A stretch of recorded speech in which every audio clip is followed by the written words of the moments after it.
Hello friends, हम आज का द इंडियन एक्सप्रेस डिस्कस करेंगे। तो हम स्टार्ट करते हैं। यहाँ पर यूपी में मिशन शक्ति लॉन्च हुआ है, तो हम देख लेते हैं मिशन शक्ति किसके लिए। तो mission Shakti has been started with an aim to guarantee respect, safety and dignity to every women of UP. Dignity and safety of women and children is a part of Indian culture.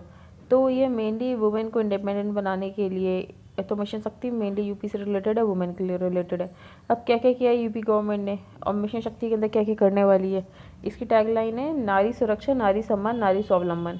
तो कोई ऐसे UP PCS का exam वगैरह देते हैं तो उसमें ये सारे क्वेश्चन आ सकते हैं। तो mission Shakti a program to empower women in UP. अब ये कैंपेन कब शुरू किया था? Started on Sharadiya Navratri to culminated Basantik Navratri. तो नवरात्रि से शुरू किया था और नवरात्रि को ख़त्म कर देंगे अप्रैल 21 में। एट ऑल लेवल्स क्या क्या करेंगे? हर लेवल पे इवेंट्स भी organised in all 521 blocks, 59,000 gram panchayat, 630 urban local bodies. अब इन्होंने और क्या किया? इन्होंने बोला है कि 20% विमेन को रिक्रूट करेंगे स्टेट पुलिस फोर्स में।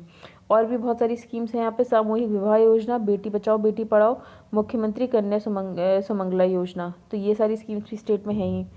24 government departments and international and local social organisation engaged with the mission. One stop centres बनाएंगे 75 डिस्ट्रिक्ट्स में, ताकि कोई भी विमेन इमरजेंसी में तुरंत वहाँ पे इमरजेंसी में हेल्प ले सके। फिर आउटरीच किसकी क्या होगी? मिशन की आउटरीच होगी to reach all the residents of the state and make them aware on issues related to safety and respect of women and children. तो हेल्थ केयर इंफ्रास्ट्रक्चर कैसा स्टेट गवर्नमेंट का? तो UP ने maximum test किया 1.7 crore. Best facilities है, medical education, medical education university, 29 new medical colleges and 2 AIIMS setup in the last 3 years. तो आयुष्मान भारत भी यहाँ पे बहुत ज़्यादा एप्लीकेबल है। तो यही सब चीज़ें हैं कि क्या क्या किया है यूपी गवर्नमेंट ने। मिशन शक्ति आप याद रख सकते हैं। नवरात्रि से शुरू हो रहा है, दूसरे नवरात्रि को ख़त्म हो रहा है। वन स्टॉप सेंटर में आप 181 विमेन हेल्पलाइन नंबर है, तो आप यहाँ पे कॉल लगा सकते हैं। चाइल्ड लाइन के लिए 1098 है, तो ये भी है। अब डेस्टिट्यूट वुमेन्स पेंशन स्कीम, इसमें क्या है? The scheme provides a pension of ₹500 per month to women rendered destitute following the death of her husband या parents. Currently 27.40 such women are being benefited through the scheme. तो schemes, इतनी सारी scheme चल रही है। One stop centre, 181 women helpline, 1098 child line, Beti Bachao Beti Padhao, destitute women's pension scheme जिसमें 500 रुपये दिया जाएगा पेंशन की तरह। Protection of women from domestic violence act, ठीक है। Any woman victim of domestic violence may seek assistance from the district probation officer under the provisions of the act. तो empowering women for a new UP, तो यही थी news. अब हम next पे चलते हैं। यहाँ कुछ खास था नहीं, इम्पोर्टेंट यही था। यहाँ नेक्स्ट पेज पे चलते हैं। अभी जम्मू कश्मीर में इलेक्शंस होने वाले हैं डिस्ट्रिक्ट डेवलपमेंट काउंसिल के, तो उसके बारे में न्यूज़ थी।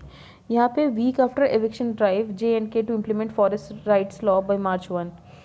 तो इसमें ये बोला गया है कि जो मुस्लिम कम्युनिटीज़ है, मुस्लिम गुज्जर्स और बकरवाल्स, उनको जो पास्चर्ड इन फॉरेस्ट एरिया उससे बाहर निकाला जा रहा है, ऐसा महबूबा मुफ्ती का कहना था। The development aimed at recognizing the right of the nomadic Gujjars and Bakarwalas across JNK over the forest, where they live in temporary structures and where the cattle graze, came at a meeting chaired by Chief Secretary BVR Subramaniam to review the implementation of Scheduled Tribes and other traditional forest dwellers act. तो ये जो act था ना, ये पहले जम्मू कश्मीर में नहीं लगता था। The act which provides for granting of rights to forest dwellers across the country was earlier not applicable or implemented in JNK. It became applicable जब अभी जम्मू कश्मीर रीऑर्गेनाइजेशन एक्ट आया, उसको यूटी में डिवाइड कर दिया गया, उसके बाद से एक्ट लगना शुरू हुआ है। अब लास्ट वीक ऐसा कहना है, the administration had launch a drive to demolish homes and seasonal hutments in the upper reaches of Pahalgam in Anantnag, saying it was clearly illegally occupied forest land. ये बोलकर कि ये इलीगली ऑक्यूपाइड है, उनके घरों के से तोड़ा जा रहा था, ठीक है। अब सेंटर ने बोला था कि ये जो रीऑर्गेनाइजेशन कर रहे हैं उससे ये भी फ़ायदा होगा कि ये दोनों एक्ट्स वहाँ पे लगने लगेंगे। कौन कौन से? SC/ST एक्ट और 2006 forest tribal acts. These two laws were cited by the center as benefits of abrogation of JNK's special status. लेकिन ग्राउंड पे सिचुएशन कुछ और ही है। Pointing out that work on its implementation had begun last month, an official statement in Jammu said that under the act, forest dwelling STs and other traditional forest dwellers will be provided with rights over forest for the purpose of habitation or self-cultivation livelihood. अब जो population है वहाँ पे, तो अभी इन्होंने बोला है देंगे उनको माइनर फॉरेस्ट प्रोड्यूस का राइट देंगे कि वहाँ पे फॉरेस्ट प्रोड्यूस कलेक्ट कर सकते हैं। अब नियरली 12 लाख इनकी पॉपुलेशन थी 2011 सेंसस में। तो गुज्जर्स और Bakarwalas third largest ethnic community in Jammu and Kashmir after Kashmiris and Dogras. तो कश्मीरी डोगरास के बाद 3rd नंबर पर आते हैं। बाकी बस यही न्यूज़ थी कि उनको उनके घरों से बाहर निकाला जा रहा है। ये एक न्यूज़ है, MP government sets up gau cabinet first meet of 6 departments in November 21। तो हो सकता है एमपी के पीसेस में कभी पूछ लें, तो हाँ तो एमपी है ये जिसने गौ कैबिनेट लॉन्च किया। अब एक पीएम की स्कीम थी, पीएम स्वनिधि। ये कब आई थी? जब आत्मनिर्भर पैकेज का फेज़ 1 अनाउंस हुआ था उस समय आई थी। तो इसमें क्या है, जो स्ट्रीट वर्कर्स हैं उनको 10,000 का लोन दिया जाएगा, ठीक है, दिया गया था। Nearly 27 lakh street vendors have applied for interest-free bank loans under a government scheme to restart their business after the COVID-19 lockdown. Around 7.8 lakh loans have already been disbursed under the Pradhan Mantri Street Vendors Atmanirbhar Nidhi. So PM Swanidhi, a micro credit scheme under which street vendors who have returned from their home state after the lockdown are eligible for rupees 10,000 as working capital.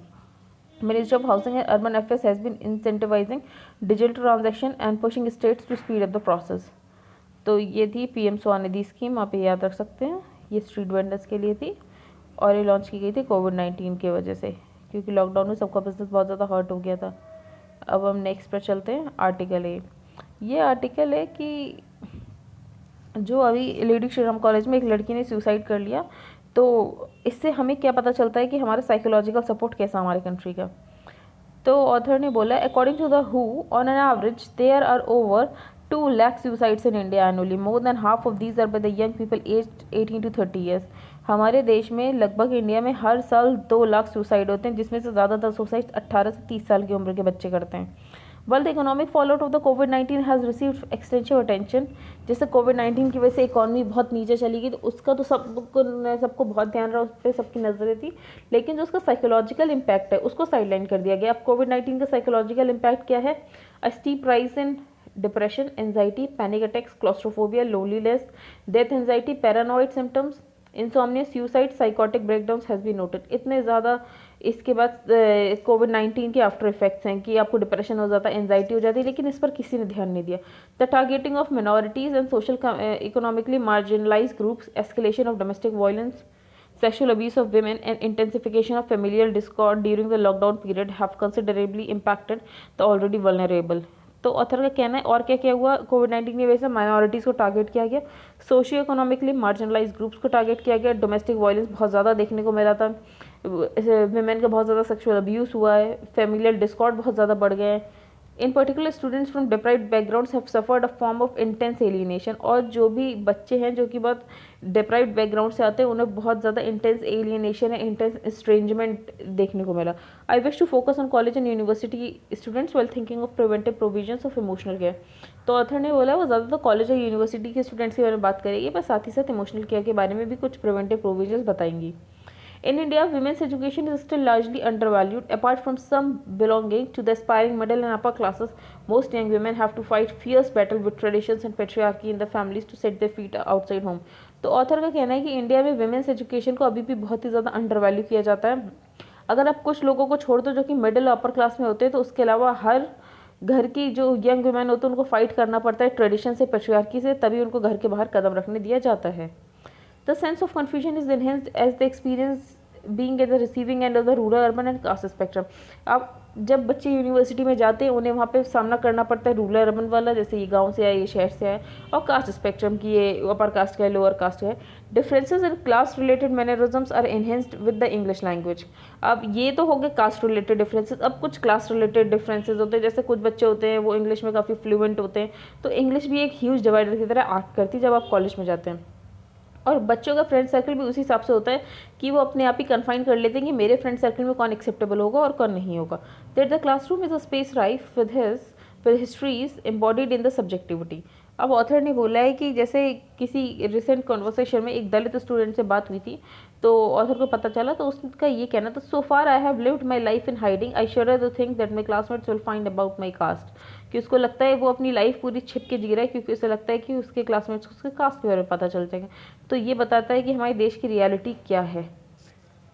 Educators need to remember, अब author का कहना है कि educators को क्या याद रखना चाहिए। Educators need to remember that access to education is just the first step in the struggle against social injustice. It has to be accompanied by compassionate engagement on the part of teachers and the institutional system. कि आपने बच्चे को education दे दी, ये पहला step है social injustice के against. इसके अलावा आपको कंपैशनेट होना चाहिए कि वो बच्चा इंगेज हो सके टीचर्स और इंस्टीट्यूशनल सिस्टम के साथ। An education that strives to make its students into questioning subjects runs the risk of challenging traditional norms. अगर कोई एजुकेशन बच्चों को ये दे कि वो क्रिटिकल थिंकिंग हो, वो चीज़ों को क्वेश्चन करें, वो ट्रेडिशनल नॉर्म्स को क्वेश्चन करें, तो इसको हमें नहीं रोकना चाहिए, उन्हें क्वेश्चन करने देना चाहिए। It hopes to impart a critical perspective, इससे उनके अंदर क्रिटिकल पर्सपेक्टिव आएगा। फिर उस लेंस से वो ट्रेडिशनल वैल्यूज़ को देखेंगे, क्रिटिकली देखेंगे कि इसमें क्या सही है क्या गलत है। आँख बंद करके सब कुछ को फॉलो नहीं करते रहना चाहिए, कोई भी ट्रेडिशनल वैल्यू या फिर कोई भी फैमिली कल्चरल एस्पेक्ट्स, अगर वो गलत है तो गलत है और उसको हमें क्रिटिसाइज भी करना चाहिए। अब ऑथर ने बोला है कि हमें क्या क्या करना चाहिए। फर्स्ट लिंक क्या है, psychological care. The first link in the chain of psychological care is दस अ ह्यूमन क्लासरूम। अगर बच्चों को साइकोलॉजिकल केयर मिले उसके लिए ह्यूमन क्लासरूम होना चाहिए, where intellectual discourses on transformative politics are accompanied by authentic reception of the subjective life of each student. अगर लोग क्रिटिक कर रहे हैं तो उनको करने दो। और दूसरा क्या है, the second link is an institutional administration that keenly receives and values students as growing adults with valid positions even when they sometimes challenge the established institutional positions. तो अथर का कहना है दूसरा लिंक होना चाहिए इंस्टीट्यूशनल एडमिनिस्ट्रेशन, जो कि receive करे और वैल्यू करे स्टूडेंट्स को, एक ग्रोइंग एडल्ट्स है, उनकी एक वैलिड पोजीशंस है, और भले ही वो कभी कभी चैलेंज ही क्यों ना करें जो कि इस्टेब्लिश्ड इंस्टीट्यूशनल पोजीशंस है।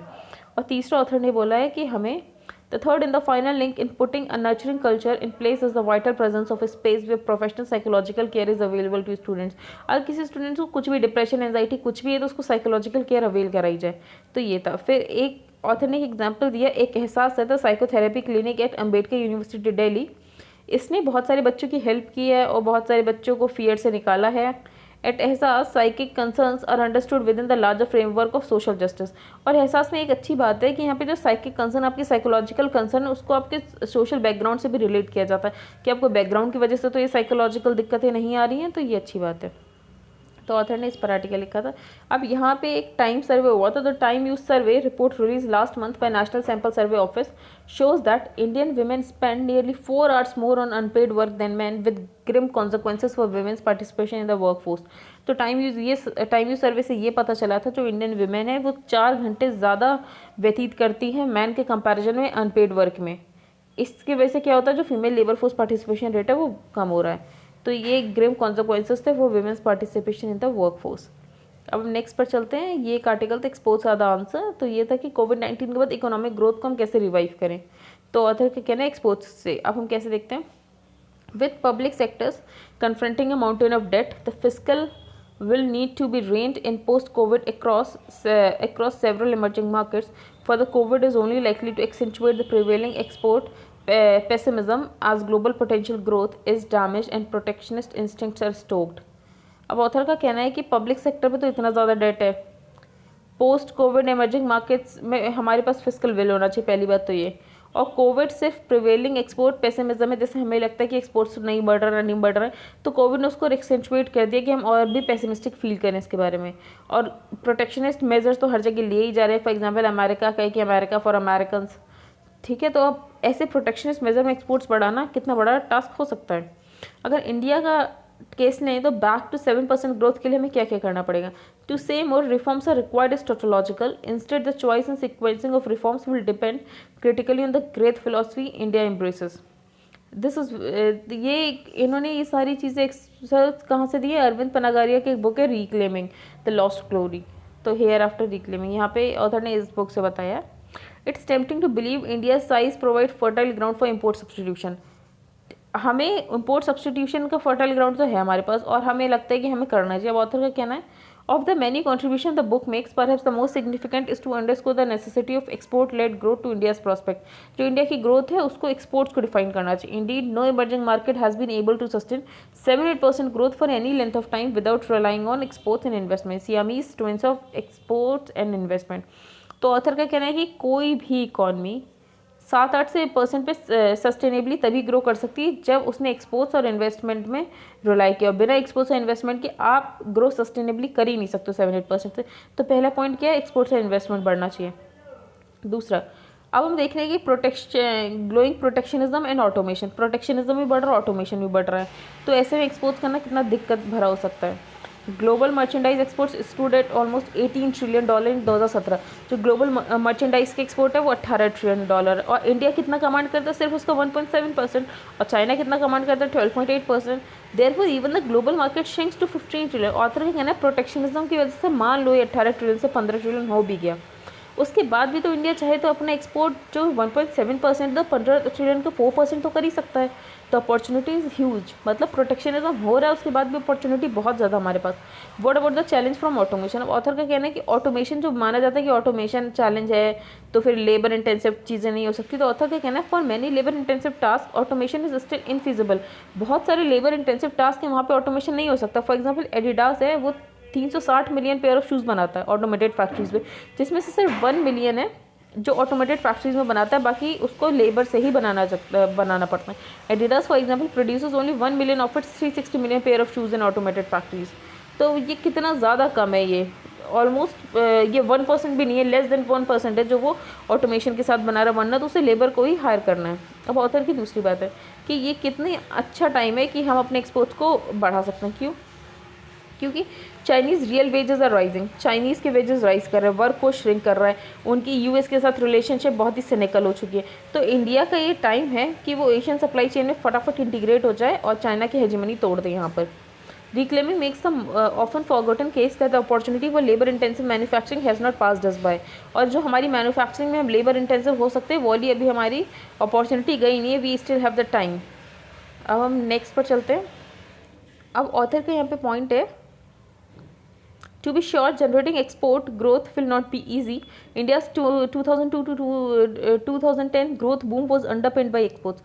अब ऑथर का कहना है जो 2002 से लेकर 2010 तक हम ग्रो हुए थे 18% अ ईयर फॉर 8 ईयर्स। तो ये इसलिए हुआ था क्योंकि हमारे एक्सपोर्ट्स बढ़े थे। Twice the rate of headline GDP, हम हेडलाइन जीडीपी से डबल रेट से बढ़े थे, but in era hyper globalisation. पर उसमें हाइपर ग्लोबलाइजेशन से सब लोग एक दूसरे की चीज़ें खरीदते थे। Now India will have to undertake the harder slog of increasing market share. India को थोड़ी मेहनत करनी पड़ सकती है अपना मार्केट शेयर बढ़ाने के लिए, पर ऑफकोर्स बढ़ जाएगा। Reclaiming lays out the package of measures needed. तो इनकी बुक ये भी बताती है कि कौन कौन से मेजर्स लेने चाहिए अपना एक्सपोर्ट बढ़ाने के लिए। पहला, इम्पोर्ट सब्सटीट्यूशन ट्रैप आप खत्म करो, क्योंकि अगर आपने इम्पोर्ट सब्सटीट्यूशन कर दिया तो आप कोई भी चीज़ सस्ते दामों में नहीं ले पाओगे। आप इंटरमीडिएट गुड्स, रॉ मटीरियल दूसरे देशों से सस्ते दामों में लाओगे तभी तो उसे बनाकर बेच पाओगे, इसलिए इंपोर्ट सब्सटीट्यूशन ट्रैप को अवॉइड करो। दूसरा, recognising an import tariff is equivalent to an export tax, और ये मानो कि जो इंपोर्ट टैरिफ है वो इक्वल होना चाहिए एक्सपोर्ट टैक्स के। तीसरा, रुपए को कॉम्पिटिटिव रखो, रुपए को ज़्यादा वीक मत होने देना। ensuring the रुपए remains competitive, we have found the 15% trade weighted appreciation, मतलब रुपए को अप्रिशिएट मत होने देना between 2015 and 2030, क्योंकि अगर रुपए अप्रिशिएट होंगे तो हमारा एक्सपोर्ट कॉम्पिटिटिवनेस हर्ट होगा। क्योंकि ये पाया गया ऑथर के द्वारा 15% ट्रेड वेटेड अप्रिसिएशन बिटवीन 15 से 20 hurt export competitiveness. Boosting free trade agreements and trade facilitation, creating autonomous employment zones where factors of production are less distorted. While factor markets reform is crucial in the medium term, the autonomous employment zone approach appears most pragmatic in the near term given the narrow window of opportunity emanating from China।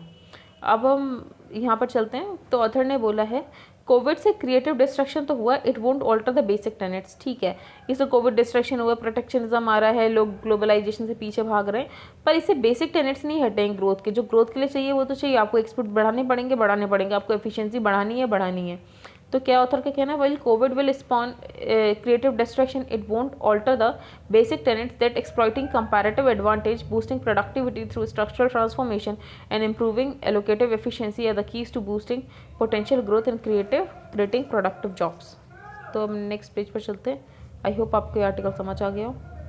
What a failed bank means, अब ये Lakshmi Vilas bank है, ये इसको बहुत ज़्यादा losses हुए हैं। The RBI set the financial position of the Chennai based Lakshmi Vilas bank which is a network of 563 branches and deposits of ₹20,973 crore. अब वो डिक्लाइन में चला गया है, बैंक को बहुत ज़्यादा लॉस हो गए हैं, बैंक की नेटवर्थ इरोड हो रही है, बैंक एबल नहीं है कि एडिक्वेट कैपिटल रख सके जो भी इन सारी इश्यूज़ को डील करने के लिए, और कंटिन्यूस विड्रॉल भी यहाँ पर हो रहे हैं, तो लो लेवल ऑफ लिक्विडिटी हो गया है। तो अब आरबीआई ने ऐसा सोचा है कि इसका एमलगेमेट कर देते हैं डीबीएस बैंक इंडिया से, जो कि सब्सिडियरी है डीबीएस ऑफ सिंगापुर से। तो पिछले कुछ टाइम में हम देख रहे हैं कि बहुत ज़्यादा बैंक्स कोलैप्स हो रहे हैं, और ये सब IL&FS की क्राइसिस से कहीं ना कहीं लिंक्ड है। जैसे पीएमसी में दिक्कतें आ गई, फिर उसके बाद येस बैंक में, और अभी लक्ष्मी विलास बैंक में। तो हमारे लिए इसमें ज़्यादा इंपॉर्टेंट नहीं है। अब ये SGPC का 100 ईयर जर्नी, तो हम देख लेते हैं SGPC की हिस्ट्री क्या है। In the early 20th century control of the golden temple and gurdwaras lay with महंत। सबसे जब पहले 20th सेंचुरी में क्या होता था, जो टेम्पल और गुरुद्वाराज हैं उनको जो कंट्रोल करते थे वो कौन होते थे, वो महंत्स होते थे, और महंत्स को सपोर्ट होता था ब्रिटिश गवर्नमेंट का। These mahants often treated gurdwara as their personal fiefdoms, और ये कैसे ट्रीट करते थे गुरुद्वारा को, जैसे ये इनकी पर्सनल प्रॉपर्टी हो, और ये ऐसी प्रैक्टिसेस इनकरेज करते थे जो कि सिखिज्म के अगेंस्ट थी। फॉर एग्जांपल आइडल वर्शिप को, और दलित से अगेंस्ट डिस्क्रिमिनेशन करते थे। तो आपको ये समझ आ गया ना कि पहले ये महंत कंट्रोल करते थे गुरुद्वारास को, और ये उसे अपनी पर्सनल प्रॉपर्टी की तरह ट्रीट करते थे, और जो भी सिखिज्म के अगेंस्ट है वो सारी चीज़ें करते थे। For example idol worshipping, discrimination. तो इसकी वजह से क्या हुआ, एक कम्युनिटी गैदर हो गई थी जलियांवाला बाग के बाहर अक्टूबर 12, 1920 को, कि हमें दलित सिख्स के राइट्स रिस्टोर कराने हैं और उनको भी गोल्डन टेम्पल में प्रसाद मिलना चाहिए। फिर असेंबल्ड पीपल गोल्डन टेम्पल में गए, उन्होंने वहाँ के मेंस को हटा दिया क्योंकि मेंस के पास तो वैसे भी मास सपोर्ट नहीं था, और फिर इन लोगों ने कैप्चर कर लिया। A 25 member committee dominated by Dalit Sikhs was formed on the same day. It encouraged community members to get organised. फिर उस दिन के बाद कम्युनिटी मेंबर्स को भी ये लगा कि हाँ हम भी एनकरेज होकर वापस अपना ग्रुप बनाते, and this eventually led to the formation of SGPC। और इसके बाद SGPC बन गई with 175 members on November 15, 1920. 2 days earlier, the British government too had set up a committee of 36 Sikhs to manage the Golden Temple. और उसके बाद six की एक बॉडी बना दी गई गोल्डन टेम्पल को मैनेज करने के लिए। Interestingly SGPC included members of that committee as well. SGPC में सारे मेंबर आ गए। The first SGPC meeting was held at the Akal Takht on December 12, 1920। फिर SGPC तब is headquarter at Teja Singh Samundri hall in the golden Temple complex. अब अकाली दल और उसका स्ट्रगल, तो ये थोड़ा पॉलिटिकल है कि अकाली दल की हिस्ट्री चलो हम देख लेते हैं। The Akali Dal was formed on December 14 as a task force of the SGPC। A movement led by SGPC enabled the community to take control of many गुरुद्वारास। SGPC की मूवमेंट की वजह से इन लोगों ने बहुत सारे कंट्रोल ऑफ गुरुद्वारास ले लिया। फिर ब्रिटिश गवर्नमेंट ने बाद में एक एक्ट पास कर दिया, गुरुद्वारा एक्ट 1925। इससे SGPC एक डेमोक्रेटिक बॉडी हो गई, और उसके बाद से सारे गुरुद्वारास को वही मैनेज करने लगी। लेकिन तब तक इन सब राइट्स को लेने में बहुत सारे सिख्स की डेथ हो चुकी थी। 500 सिख्स ने सेक्रीफाइस कर दिया था अपनी लाइफ से, 4000 लगभग अरेस्ट हो गए थे। इस मूवमेंट ने अकाली दल को भी as a political party strengthen कर दिया। For a brief period in the 1950s, Shiromani Akali Dal leaders had plan to restrict itself largely to religious activities around the SGPC। तो पहले ये जो शिरोमणि अकाली दल थी एज अ पॉलिटिकल बॉडी नहीं थी, अपने आप को बस रिलीजियस एक्टिविटीज़ तक ही रखती थी। लेकिन बाद में इन्होंने वो कांग्रेस के साथ मर्ज हो गए और वगैरह, तो आपको हिस्ट्री पता ही है कि अब वो पॉलिटिकल पार्टी इलेक्शन भी लड़ते हैं। तो I think that's it for today. Thank you and have a nice day.